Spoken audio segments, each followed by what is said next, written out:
Okay, this Google Earth tour is to study three of my favorite Gothic cathedrals constructed in northern France between the 12th and 13th century. We're going to start out at the beginning at Saint-Denis Cathedral, which is located in northern Paris. It's this pink place marker that we're zooming in on. As we get in closer, you can see that from a bird's eye view, it looks like typical European cathedrals with the cross formation. However, this one is very special because it was the first cathedral built in the Gothic architectural style. What happened was in the 12th century, there was a man named Abbé Suger who had an idea about how cathedrals could be constructed. He wanted them to be tall. And he wanted them to be tall so there could be more windows, and those windows would allow in more light, which would represent the light of Christ coming into the church, coming into their lives. He also wanted all of the structures to be geometrically proportional.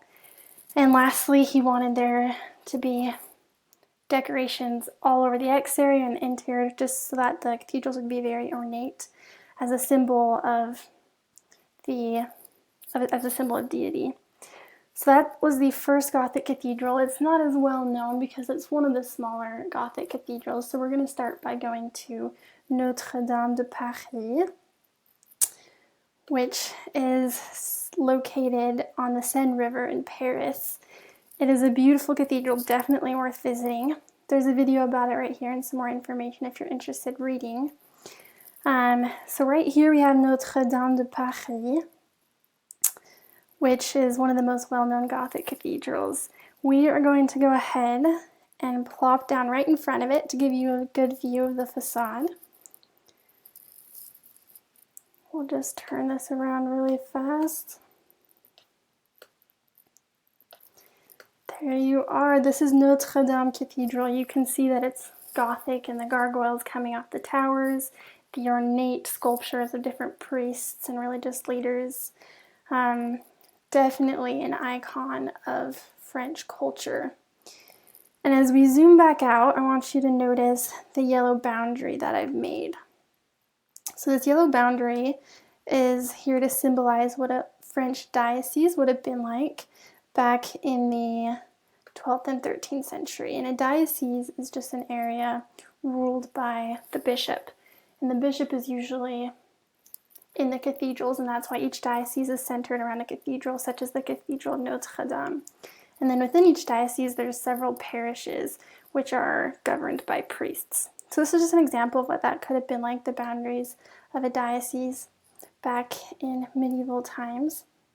And now we're going to skip over to Chartres Cathedral. We have a couple pictures here, as well as some information that you can look at if you scroll through this. But Chartres is well known for its stained glass windows. They are immense, immaculate, and very colorful and very beautiful. And they're so well done, and they're such beautiful pieces of art that it's actually been decided that the Chartres Cathedral is a World Heritage Site through UNESCO. And you can click on this link here to receive more information. But this cathedral is beautiful. It has the typical Gothic flying buttresses, the cross symbol, ornate structures on the exterior.